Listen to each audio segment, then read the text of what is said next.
Savage Nation, special edition. Special edition. Trump dumps military DEI officers to compensate for Obama and Biden's purges. Now, many of us understand what Trump is doing by firing incompetent DEI appointees. The left either doesn't understand or pretends they don't understand and turning it into something that it isn't, calling it racism. One of my hobbies is military history. And I was reading that Stalin decimated the Soviet military by purging 45,000 officers. It's an important story because it has to do with Obama and Biden purging the military officers here in America over a long period of time, rendering our military quite hollow in terms of leadership. Now, when Stalin purged the military of these 45,000 officers, he did so not for reasons of DEI. He did so because they were not loyal to him, and he was afraid of a coup against him because he was such a mad bastard. But this set back the Soviet armed forces by at least 10 years, which is why Hitler and his field marshals were able to defeat the Soviets in the first 6 months of 1941. It's a very important story to us today because there are sabers being rattled against Iran and unfortunately against China, and I don't like either of these saber rattlings. I think war would be a disaster for America and the world, incidentally, especially since our officer corps has been purged since Obama seized power in this country. And so I go back in history and I read military history here and there. And I was reading about, hold on a minute, I was reading about World War II and about the Soviet campaigns, particularly in tank warfare in World War II. And there's a wonderful map in this article of the actual tank battles. Sorry about that. I'm going to get them right.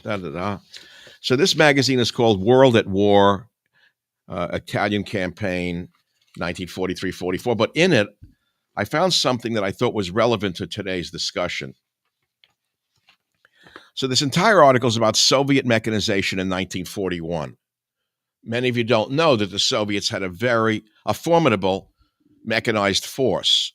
The problem was they didn't have the officers to command this force.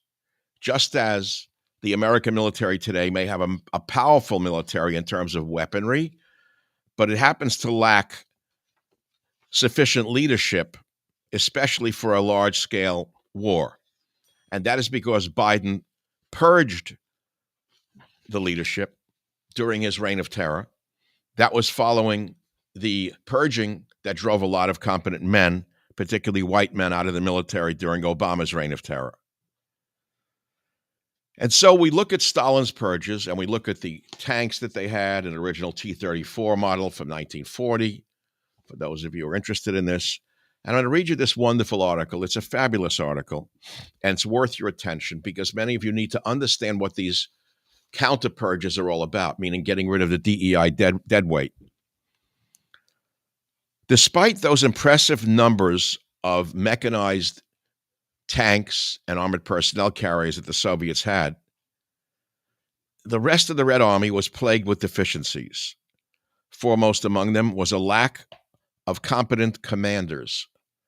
Between 1934 and 1939, almost 45,000 officers had been purged by Stalin, the madman, effectively gutting the military's leadership. Only about 11,000 of those officers were rehabilitated between 1938 and 1941. Notice the word rehabilitated. That means they became politically acceptable to the Soviet dictator. The ripple effects of the purge were momentous. Military education, training, combat readiness, and the spirit of leadership in general were undermined. Soviet commanders at all levels were afraid to deviate from orders or otherwise display initiative. That sounds like the military under Biden, doesn't it? Furthermore, most of the purge survivors were neither technically nor tactically competent, and thus were unable to properly train and supervise their subordinates. Accordingly, tank crews were largely incapable of operating their vehicles properly or performing essential maintenance. Sound familiar? Few commanders had received combined arms training. That's the biggest point of this story, combined arms training. In that way, large formations of tanks, when concentrating to counterattack the Germans, found themselves without effective infantry, artillery, or air support. Most individual tank commanders also lacked what Western militaries would consider warfighting essentials: radios, maps, and binoculars. Can you believe this? They were thus unable to communicate with each other or navigate efficiently. Many of the Soviet tanks lost in the first months of the war, this is the war against Nazi Germany, were abandoned by their inexperienced crews after they had driven them into terrain from which they could not be extricated, or had simply run out of fuel. Further, due to the wear and tear on many of the tanks that participated in the invasions of Finland, Poland, and the Baltic states, along with the aforementioned low level of maintenance and a lack of spare parts, more than two-thirds of the older model tanks, especially T-26s and BTs, were either down for repairs or awaiting spare parts when the Germans invaded. Many of them also had to be abandoned as the Red Army retreated. In sum, German intelligence analysts estimated that the purge by Stalin set back the Soviet armed forces at least 10 years in regard to their development of combat power. Now, let me pause right there. Do we know how far the purges of Obama and Biden have set back our military, given the high number of minorities and women who have been, let us say, injected into the formative ranks of command officers at no level of competence? Do we know what this has really done to our combat readiness? We don't know. By undermining the readiness of the Soviet military via the purge, and then failing to put the Western border districts on a total war footing, despite having warnings of the impending German attack, Stalin was as complicit in the defeat of the first 6 months of 1941 as were Hitler and his field marshals. It's a fascinating article about Stalin's purges and how they gutted military leadership. And I extracted this portion of the article because I thought it rang a bell with regard to what has been done to our military on every level as a result of Biden and then Obama. It's not all about the equipment. It's about the leadership of the equipment. The Soviet industry was producing many, many tanks, tremendous tank inventory, tremendous armored personnel carriers, but they didn't have the combined forces knowledge, nor did they have the experience necessary for one reason, because the experienced officers had been thrown out of the military by Stalin, who was a madman and was afraid of a coup. And as a result, this lack of officer command limited the Soviet military in the first 6 months of the war when the Germans invaded the Soviet Union.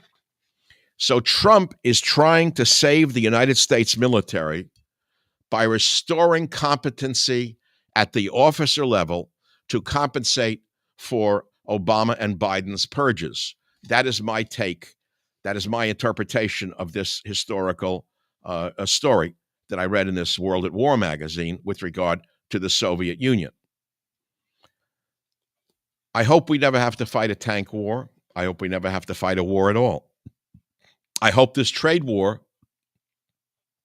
that Trump has initiated to make up for many, many years of a lack of guts on the part of our trade negotiators, I hope this trade war does not lead to something much more worrisome, such as China invading Taiwan, China taking Taiwan. What would we do if China took Taiwan at the same time that we're rattling the sabers against Iran? Are we capable of fighting two wars at once? I don't know. Lip sync is off. Okay, that's possible. I've had that happen before. Yeah, it happens sometimes on this particular system, but at least you're hearing my words. And so today, my friends, you have heard my interpretation of why Trump is dumping the military DEI officers in order to save the United States military from the incompetence that was instilled upon the military by Obama and Biden during their purges of white males from the military. That's all I have to say. There's nothing more to be said. I told you the whole story from my point of view. I would certainly appreciate your subscribe and you're hitting the like button because these things do matter in terms of audience. We're living in very, very perilous times. We're living in very, very worrisome times. And of course, we could argue that Trump is doing what needs to be done to stand up for America in terms of the trade war. But what I see, and as I predicted, China's not going to back down so quickly and roll over. You know, they're not Estonia. China is not Estonia. China is not Panama. China is not Greenland. China is not a weak, small country. And I've heard many experts say that Xi or whatever has no options here because this and that. I think they're all wrong. I think although they may be military experts, they don't know strategy as well as they should. And they don't even know the Chinese mindset as well as they should. I'm not so sure Xi is going to back down to Trump so quickly. And I pray to God that this conflict that's emerging between China and the United States can be resolved through trade negotiations rather than through a shooting war. Because God forbid a shooting war erupts, I don't know where it might end. This is Michael Savage. Please smash the like button, subscribe, and I thank you very much for listening. What is today? Wednesday. We just had a wonderful podcast go up. We have another one going up on Friday. We have good podcasts on Tuesday and Friday on the Savage Nation podcast. Of course, the Sunday night Newsmax TV show is a beautiful show. I was preempted last Sunday night by an Easter special, and the show ran 11 o'clock instead of 8 o'clock, and obviously you couldn't watch it. And unfortunately, whatever, that's the way it is this Sunday, Easter Sunday, because there is another Easter special. The Newsmax TV show will not be aired at its regular 8 p.m. Eastern time. It will be aired at 11 p.m., but it's going to be a great show. All of my shows are crafted to the highest level of competence. I don't care what time they air. I don't care when they're aired. All I know is everything I do has to be exactly right, or I wouldn't promote them, or I wouldn't produce them. Excuse me, let me put it to you that way. That's the way I am. Everything I do has to be right. Not halfway, not 80%, 100%. So, my friends, that's it for today. There's a lot more in the news that I can talk about. I can talk about Letitia James, being hung by her own petard. That's a great story. I could talk about the black kid who stabbed a white boy in the heart with a knife, an unarmed white boy, because they disrespected the black kids. He stabbed the white boy in the heart. And then they raised money from stupid bastards out there who send $500,000 to his defense fund. And the rotten, stinking parents buy a house with it, saying that he needs the security of a gated community. Only in America. Why is he out on bail? He's a murderer. He stabbed a white kid in the heart with a knife, an unarmed white kid. Why is that black kid not in jail pending trial? Why? Because we live in a two-tier justice system. That's why. It's so skewed that a cop can't do his job and a kid can't go to a ball game without fear of being stabbed, period. I'll end the sentence at that point. Those are some of the other things, but I don't want to really get into them right now because I can't control the outcome of the insane court system that we have in this country. Thank you for listening. Again, hit the like button, smash the like button, subscribe. I appreciate it. I'm Michael Savage, and I will see you another time, possibly Friday. Go to michaelsavage.com, and you'll see all my shows. My 500 shows are in this library of podcasts. Some of them are so ahead of their time that they're worth watching again. Okay? Bye-bye. Thanks for listening. No, I think I'll tell you something else. I think I'm not going to end it right now. I think I'll go to something lighter. I think I'll talk about cars just for the heck of it. I'll make believe it's an old radio show where I get bored of politics. I'm not bored. I've done what I wanted to do. Uh, so I have a 2021 Corvette C8. I bought it when it first came out. It's a fabulous car. It's 550 horsepower, V8.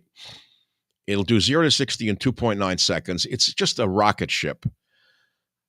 But they've since come out with a Z06, which is a flat crank engine of 670 horsepower. So every year about this time, I have to take the Corvette in for service. And of course, I'm not going to take it to Jiffy Lube. I took it to this great Chevy dealer, drove it up there. And while I was waiting for a shuttle to take me back home, I had to go look at the Z06s that they had in the showroom. So I had this orange creamsicle-like Z06 convertible, and I had them lift the hood, where the rear hood, where you could see the engine. So American technology today is so fabulous, and they're so proud of their work at Chevrolet that the engineer or the supervising production engineer who oversaw the construction of this flat crank 670 horsepower Chevy engine actually has a plaque on the engine in the back in the engine compartment, which has his name on it. This is really something for an American car. Do I need the car? Not really. My car is so fast, I never drive it that fast anyway. These cars are in another category. This orange one, the Z06, is made for the track. As it is, my car will do 0 to 60 in 2.9. This one will do it 2.8. So it's a very fast. My car's is fast enough for me. I'm a regular guy. I don't ever speed in the car. But sometimes when I'm getting on a highway and there's no traffic, I like to floor it and feel the acceleration where your head gets knocked back. It brings back the 18-year-old in me. You know, when you go on the highway, do I need to go a tenth of a second faster to get into the far left lane? Not really. But the sound is much different on it. If you're a car nut, as I am, it has 4 exhaust ports in the rear, and it really does sound like a Ferrari, frankly. So American technology today is just fantastic. How many parts come from China? I hope none. I don't know how many parts in a Chevrolet come from China. I really don't know. So I had fun today in the car dealership. I'm still a car nut. Also, for your viewing entertainment, I spent all day yesterday. We have miserable weather here in Northern California, like overcast, cold, the kind of weather I like, because that way I can stay indoors without guilt. And so I spent a lot of time reviewing home movies that I had transferred many years ago from 1967, 68, 69 through 72. And I found them in an old file. The reason I reviewed them is because I've had 2 filmmakers out here 2 weeks ago who are filming me and filming others for a biopic of me that will be aired on Newsmax TV, I guess June or July. I don't know when. They're incredible high-end filmmakers. They recorded my event. They recorded a live event I was at. They recorded me for hours and hours. They interviewed my attorney, Daniel Horowitz. They're going to interview other people about my life. They're going to visit my son and record him. So I was looking at old 8mm movies that I had transferred from those years, and I put snippets of them up on my X and Facebook accounts yesterday. It's amazing to look back. You know, the adage, don't look back, you'll turn to a pillar of salt. I didn't turn to a pillar of salt last night. I did look back. But I've got to tell you, the quality of 8mm movies from 1969, and I found little movies of my dad, rest his soul, in his store in New York. No one's ever seen my dad. They've seen my mother over the years from my shows, and I've shown pictures of Mom cooking, but I've kind of kept my father in the background. I didn't really have any great pictures of him. I found little videos of him in his store at 137 Ludlow Street the year before he died, rest his soul. He was very young. He came here when he was 8 years old. He worked 7 days a week, no Roosevelt Hotel, no phone cards. He worked 7 days a week to make a living, and he died of a heart attack very young. That's it. So I lost my father when I was young. I lost my brother when I was young. And it takes its toll on a person to think about these things. And it shapes you in many ways. It's driven me my whole life into the health field, to be a super productive citizen is the best I could. And of course, to be a good immigrant to this country. I don't know how else to put it. I was raised to be a productive citizen. I was raised to love America by an immigrant father and mother. And I hope I have done so through the many years with you, the loyal audience who's followed me from radio, actually from health books to radio, from radio to podcast, from podcast to TV. You are my extended family. And I hope you've been having a great Easter, a great Passover. I was in a shuttle car today going back from the dealership with a guy. It's funny how time passes when you're older. I had taken the same Corvette into the same dealer 1 year ago, last April. Once a year, the oil changed kind of thing. $1,200 to change the oil and filters. I love it. That's an American car. So it's the same guy, nice guy. And we started to talk again. I said, God, I remember you were here last year, exactly a year ago. It feels like yesterday, right? So I said, yes. Then we started to talk.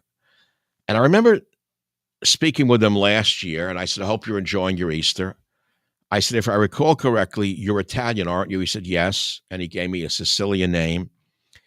And I said to him, how many children do you have? And he said 3, 70 some odd years old, very good shape. I said, how many grandchildren do you have? He said, no, 3, I think 9. I said, you know what a lucky man you are? I said, are you all in the same area? He said, yes, we all live in the same town right here near the dealership. And I said, how many are you all getting together for your Easter Sunday dinner? He said, there'll be over 30 of us. I said, do you know how lucky you are to have so many children, 3 children, 9 grandchildren? I said, how many people do you have to Easter dinner? He said, well over 30 on both sides of the family. I said, how do you fit them in a house? He said, well, we have a big yard. The kids hunt for the Easter eggs. I said, who cooks for all those people? He says, my wife, my daughters, the other women. Do you know how beautiful that is? And then I said to him, a number of years back, I had a neighbor who has since passed away who explained to me why time seems to move faster as we get older. If you remember back when you were a child, time had no real meaning to you, no sense of time. Maybe when you hit 11 or 12, you started thinking ahead. But if the thoughts came to you about what am I going to be like at 20, you were able to push it away. It seemed like an eternity. I mean, in April, just waiting for the June to arrive for the summer holiday seemed like an eternity, right? 2 months. It took forever for those 2 months to come by. And then as you get older and older, not only do the days seem to get faster and the months, but the years, they compress. So as I said, I had a neighbor, a very smart man. He's the guy who my dog Teddy tried to rescue. He was an ocean swimmer. And he explained that neurologically, something happens in our brain as we get older where time is compressed. Or he said it in another way. He said it something like, because there's so little time left in your life after a certain age, that everything is speeded up. And it seems like it's faster when it should be shorter. It'd be nice if, it was the other way around, but it isn't. The only reprieve that we get from this impending sense of the end, and it's all coming to an end and it's all over. The only sense of relief that we get is a couple of glasses of wine, where during those hours of dispensation from the vicissitudes of life, we experience a transcendence of time itself. And so on that note, I will leave you again. And I will tell you once again, I would appreciate you hitting the like button so that more and more people can appreciate some of these words, and particularly today's story. Thank you for listening. And with God's will and your listenership, or shall I say your viewership, I shall return. I used to say Mike shall return. I have some